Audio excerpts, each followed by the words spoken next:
বিশ্ববিদ্যালয়গুলোতে আমরা বারবার যৌন নির্যাতন বিরোধী সেলের কথা বললেও তারা নামমাত্র সেল করলেও কিন্তু এই যে দ্রুত এই যৌন হয়রানি এবং মার্ক টেম্পারিং এর বিচার করে দোষীদেরকে স্থায়ী বহিষ্কার করে শাস্তির আওতায় আনার যে দাবি আমরা বারবার জানিয়েছি সেটি কিন্তু বাস্তবায়ন হয়নি। আমরা দেখেছি ইতিপূর্বে একের পর এক ক্যাম্পাসে যৌন নিপীড়নের ঘটনা ঘটেছে, কিন্তু কেন আসলে এসব সমাধান হচ্ছে না? কেন একের পর এক ঘটনা ঘটতেছে?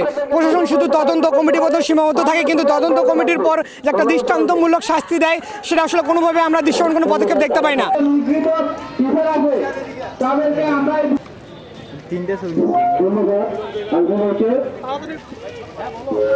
ক্ষমতার অপব্যবহার করে যে মেয়েদের প্রতিটা পদক্ষেপে যে দাবায় রাখার যে ব্যাপারটা, এটার আসলে বিচার হওয়া উচিত। মানে শিক্ষার্থী হয়ে আমি আমার ক্যাম্পাসে, এটা আমার একটা আলাদা পরিবার, এখানে যদি আমি সুরক্ষিত ফিল না করি, আমার পিতা সমতুল্য স্যারদের কাছে যদি আমি সুরক্ষিত ফিল না করি, তাহলে আসলে এখানে পড়াশোনার কোনো মানে নেই। এইটা আমাদের ভবিষ্যতে, এই যে প্রতিষ্ঠানটা আমাদের ভবিষ্যতের কিন্তু অনেক কিছু নির্ধারণ করবে। আমাদের এই যে স্যারদের ভয়ে, রেজাল্ট খারাপ হওয়ার ভয়ে যে আমাদের প্রতিনিয়ত যে চুপে চুপে থাকতে হয়, প্রতিনিয়ত একটা আতঙ্ক, একটা মানসিক যন্ত্রণা, এটা থেকে আমরা মুক্তি চাই। আমরা স্বাধীন বাংলাদেশের মানুষ, আমরা স্বাধীনভাবে, আমরা নিরাপত্তার সাথে আমরা বাঁচতে চাই। এখন হচ্ছে আশিক ভাইকে বলবো আমাদের